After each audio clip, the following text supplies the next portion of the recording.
ইরানের বাঘের থাবায় অবশেষে আমেরিকার 50 বছরের সামরিক সাম্রাজ্য এক রাতে ধ্বংসস্তূপে পরিণত হয়েছে। ইরান যা করেছে সেটা শুধু মিসাইল হামলা নয়, সেটা পুরো ওয়েস্টার্ন হেজিমনির মেরুদণ্ডই ভেঙে দিতে সক্ষম হয়েছে।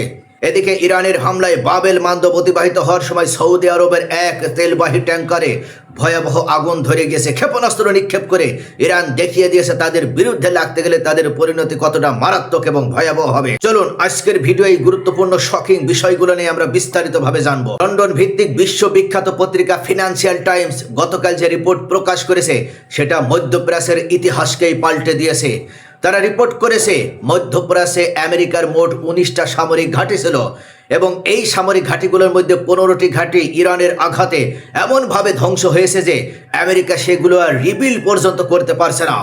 তারা হিউজ পরিমাণ টাকা ব্যয় করেও রিবিল করতে পারছে না। বাহরাইন, কাতার, কুয়েত, ইরাক এবং সংযুক্ত আরব আমিরাত, এই 5টি দেশে আর কোনো আমেরিকান সামরিক উপস্থিতি থাকবে না।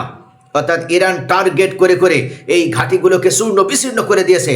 50 বছরের ইতিহাসে এই প্রথমবার আরব রাষ্ট্রগুলোতে আমেরিকান সৈন্যের বুটের ছাপ সম্পূর্ণভাবে মুছে গেল।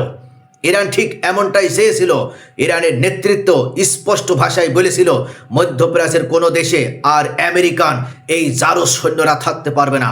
আর ইরান অবশেষে তাদের সেই প্রতিশ্রুতি তারা শেষ পর্যন্ত জীবন বাজি রেখে রক্ষা করেছে। ফেব্রুয়ারি 28 তারিখ থেকে শুরু করে 6 মাস ধরে ইরান একটার পর একটা আমেরিকার ঘাঁটিতে ড্রোন, সোয়ার্ম, এমনকি প্রিসিশন মিসাইল হামলা চালিয়েছে। বাহরাইনে অবস্থিত আমেরিকার সবথেকে গুরুত্বপূর্ণ ইউএস নেভি 5th ফ্লিটের সদর দপ্তর, যেটা দীর্ঘদিন ধরে পুরো মধ্যপ্রাচ্য ও উত্তর আফ্রিকা নিয়ন্ত্রণ করে আসছিল, সেটাও সম্পূর্ণভাবে ধ্বংস হয়ে গেছে। আমেরিকা বাধ্য হয়ে এখন তাদের এই 5th ফ্লিটটাকে পরিত্যাগ করছে। কুয়েত ও বাহরাইনের অন্যান্য ঘাঁটিগুলোকেও একইভাবে ভেঙে চুরমার করে দেওয়া হয়েছে। জর্ডানের আল সালতি বিমান ঘাঁটিকে চূর্ণ বিচূর্ণ করে দেওয়া হয়েছে, ধূলিসাৎ করে দেওয়া হয়েছে। সেখানে শুধু ধুলি বালি ছাড়া আর কোনো অবশিষ্ট রাখা হয়নি। আমেরিকার কাছেও আর পর্যাপ্ত ইন্টারসেপ্টর মিসাইল নেই, যাই তারা অবশিষ্ট সেনা ও অস্ত্রশস্ত্র নিয়ে ইতোমধ্যে পালিয়েছে ইসরায়েল, জর্ডান, এমনকি ইউরোপের দিকেও। অনেকে ভয় পাচ্ছিল যুদ্ধ শেষ হলে আমেরিকা আবার ফিরে আসবে সেই পুরনো কৌশলে, কিন্তু ফিনান্সিয়াল টাইমস, এই বিশ্ববিখ্যাত পত্রিকা, অবশেষে যে ভয়ঙ্কর রিপোর্ট প্রকাশ করেছে তারা সেই ভয়কে দূর করে দিতে সক্ষম হয়েছে। কেন আমেরিকা আর এই 15টি ঘাঁটি পুনর্নির্মাণ পর্যন্ত করতে পারছে না, চলুন সেই বিষয় সম্পর্কে এবার আমরা জানি। 3টি বড় কারণ অবশ্য এখানে স্পষ্ট। প্রথমত, আর্থিক দেউলিয়াত্ব। এই যুদ্ধ আমেরিকার ঋণের বোঝা আকাশ ছোঁয়া বাড়িয়ে দিয়েছে। বিশ্বের অনেক দেশ এখন আরও সহজে ইউএস ট্রেজারি বন্ড কিনতে চায় না। যারা কিনছে তারাও অত্যন্ত উচ্চ সুদের হার দাবি করছে। অর্থাৎ এমন পরিস্থিতিতে বিলিয়ন বিলিয়ন ডলার খরচ করে নতুন করে ঘাঁটি বানানো আমেরিকার পক্ষে আর কোনোভাবেই সম্ভব নয়। আর যে কারণে তারা হাল ছেড়ে দিয়েছে, তারা ইরানের এই আক্রমণের মুখে প্রতিরোধ পর্যন্ত আর করতে পারছে না। দ্বিতীয়ত, সামরিক বাস্তবতা।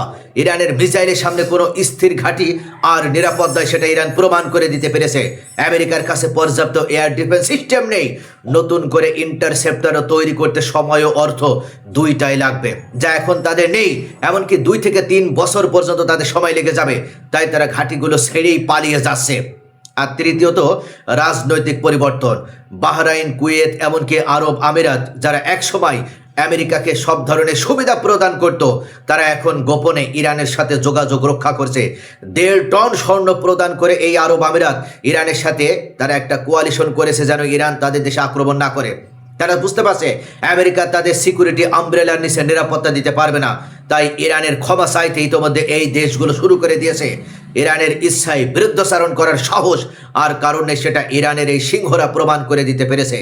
এদিকে আরব বিশ্ব এখন আবার একত্রিত হচ্ছে। তুর্কি, সৌদি আরব, এমনকি পাকিস্তানের নেতৃত্বে গড়ে উঠেছে ইসলামিক ন্যাটো। মধ্যপ্রাচ্যের দেশগুলো একে একে এই জোটে ইতোমধ্যে যোগ দেওয়া শুরু করে দিয়েছে। সিরিয়া, পাকিস্তান, সিরিয়া, বাংলাদেশ, তারাও যোগ দিচ্ছে। আরও সবচেয়ে বড় খবর হলো ইরানও এই ন্যাটোতে যোগ দিতে যাচ্ছে। যারা এক সময় আমেরিকার দাসত্ব করত, তারা এখন ইরানের সামনে মাথা নত করছে। অর্থাৎ বুঝতে পেরেছে তারা সকলেই ইরানের ক্ষেপণাস্ত্রের মজুদ কখনো আমেরিকার দ্বারা ধ্বংস করা সম্ভব নয়, কখনো নিঃশেষ করা সম্ভব নয়। ইরানের যেখানে ক্ষেপণাস্ত্র মিসাইল সিটিগুলো ছিল সেখানে আমেরিকা বৃষ্টির মতন মুহুর হামলা করেছে। এমনকি তারা বাংকার বাস্টার বোমা ব্যবহার করেছে। B1, B2 বোমারু বিমান থেকে ঝাঁকে ঝাঁকে তারা বোমা নিক্ষেপ করে এই সিটিগুলোকে তারা ধ্বংস করতে চেয়েছিল।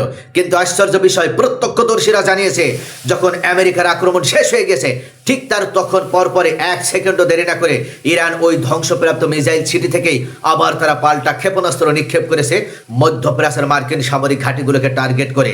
অর্থাৎ এটা দেখেই ডোনাল্ড ট্রাম্প ভয়ে থরথর করে কেঁপে উঠেছে। তাহলে ইরান নামক এই দেশটি কি জিনেদের দ্বারা নিয়ন্ত্রিত হচ্ছে? ইরানের জনগণ, ইরানের এই 9 কোটি জনগণ তারা সকলে কি জিনে পরিণত হয়েছে? কেন তাদেরকে ধ্বংস করা যাচ্ছে না? এইখান থেকেই তাদের মধ্যে ভয় ঢুকে গেছে। তারা বুঝতে পারছে কোনোভাবেই ইরানের সাথে যুদ্ধ করে আমেরিকা নামক এই শয়তান এবং ইবলিস রাষ্ট্রটি আর পেরে উঠবে না। আর যে কারণে এই আরব রাষ্ট্রগুলো তারা শেষ পর্যন্ত বাধ্য হয়ে এক প্রকার ইরানের কাছে নাকে খত দিয়ে হাতে পায়ে ধরে ক্ষমা প্রার্থনা করে তারপরে তারা ইরানের এই ছাতার নিচে এসেছে। এদিকে ইরান গতকাল তারা আরেকটি ভয়াবহ হামলা চালিয়েছে লোহিত সাগরে। মার্কিন যুক্তরাষ্ট্রের উপরে নির্ভর করে বাবেল মান্দব অতিবাহিত হওয়ার চেষ্টা করছিল এই সৌদি আরব। সব থেকে ভণ্ড, মুনাফিক এবং প্রতারক এই সৌদি বাদশাহ মোহাম্মদ বিন সালমান, সে অবশেষে মনে করেছিল হুতি বিদ্রোহীরা তাকে কিছু করবে না। কিন্তু এখন পর্যন্ত অবরোধ আরোপ করার পর 100 টাকা সৌদিদের তেল রপ্তানি করার সুযোগ দেয়নি এই হুতি সাহসী যোদ্ধারা। ইরানের এই প্রক্সি যোদ্ধারা তারা অবশেষে গতকাল আরেকটি সৌদি তেলবাহী ট্যাঙ্কারকে একেবারে দুমড়ে মুচড়ে দিয়েছে, সাগরে নিক্ষেপ করে দিয়েছে, মিসাইল হামলা করার মাধ্যমে ধ্বংস করে দিয়েছে। কোনোভাবেই তারা বাবেল মান্দব প্রণালী পার হতে পারছে না। অর্থাৎ তারা উল্লেখ করেছিল, হুতি বিদ্রোহীরা বলেছিল এখনো সময় আছে, আমাদের কাছে ক্ষমা চাও, আমাদের বিরুদ্ধে দেওয়া যে অবরোধগুলো সেগুলো প্রত্যাহার করে নাও, তাহলে কেবল আমরাও তোমাদেরকে এই বাবেল মান্দব প্রণালী ব্যবহার করার সুযোগ দেব। কিন্তু যতক্ষণ পর্যন্ত তোমরা আমাদের বিরুদ্ধে এই অন্যায় অবরোধ প্রত্যাহার না করবে ততক্ষণ পর্যন্ত তোমাদের কোনো ক্ষমা নেই। এরপরে একের পর এক সৌদির তেলবাহী ট্যাঙ্কারগুলো হামলার মুখে পড়ছে। এখন পর্যন্ত হুতি বিদ্রোহীদের হামলায় প্রায় 24টা এই সৌদি তেলবাহী ট্যাঙ্কার এভাবে ধ্বংস হয়ে গেল। একের পর এক ইরানের সহযোগিতায় হুতি বিদ্রোহীরা এভাবেই একটার পর একটা সৌদির তেলবাহী ট্যাঙ্কারগুলোকে হামলা করে ধ্বংস করে দিয়েছে। অর্থাৎ সৌদি আরবকে চতুর্দিক থেকে গলা টিপে হত্যা করা নীল নকশা ইতোমধ্যে কার্যকর করা শুরু করে দিয়েছে ইরান এবং হুতিরা সম্মিলিতভাবে। ইতোমধ্যে হরমুজ প্রণালী বন্ধ। ইরান ঘোষণা দিয়েছে হরমুজ প্রণালীতে আর একটা তেলবাহী ট্যাঙ্কারও যেতে পারবে না। যদি ইরানের তেল যেতে না পারে তাহলে অন্য কোনো দেশও তারা তাদের তেল 1 ফোঁটাও রপ্তানি করতে পারবে না। এরপর পরই এই ভয়ঙ্কর হামলা শুরু করা হলো ইরানের পক্ষ থেকে। একবার চিন্তা করে দেখুন প্রিয় দর্শক, 50 বছর ধরে যে আমেরিকা মধ্যপ্রাচ্যের তেল ও গ্যাস লুটপাট করে নিজের সাম্রাজ্য চালিয়েছে, অবশেষে গাজা, লেবানন, সিরিয়া কত দেশকেই নাই তারা পুড়িয়ে ছারখার করে দিয়েছে। ইসরায়েলকে দিয়ে কত নিরীহ মানুষকে তারা হত্যা করেছে। আর সেই ইসরায়েল নিজেই নিজের ডেথ ক্লক গুনছে।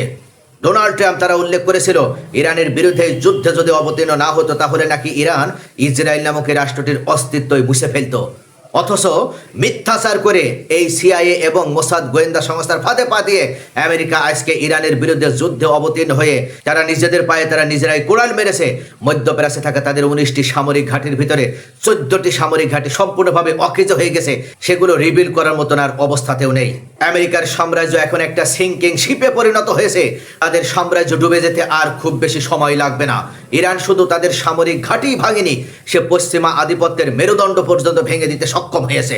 মধ্যপ্রাচ্যে এখন আর আমেরিকার কোনো খেলার মাঠ নয় যে চাইলেই এখানে এসে আমেরিকা নিজের বাহাদুরি প্রদর্শন করবে। এটা মনে রাখতে হবে, এখন নতুন ইতিহাসের শুরু করে দিয়েছে এই ইরান নামক সুপার পাওয়ারের নেতৃত্বে। ইরান ইতিহাস পাল্টে দিতে সক্ষম হয়েছে। আমেরিকা এখন মধ্যপ্রাচ্য থেকে ইরানের এই বাঘের ভয়ে, ইরানের সিংহের ভয়ে তাদের অবশিষ্ট সেনা এবং অস্ত্রশস্ত্র নিয়ে পালিয়ে যাচ্ছে। তো প্রিয় দর্শক, ভিডিওটি ইনফরমেটিভ মনে হলে লাইক, কমেন্ট, শেয়ার করুন এবং পরবর্তী বিশ্ব সংবাদের অন্তর্নিহিত বিশ্লেষণ জানতে চ্যানেলটি সাবস্ক্রাইব করে পাশেই থাকুন। দেখা হবে পরবর্তী ভিডিওতে। এখনকার মতন বিদায় নিচ্ছি। আল্লাহ হাফেজ।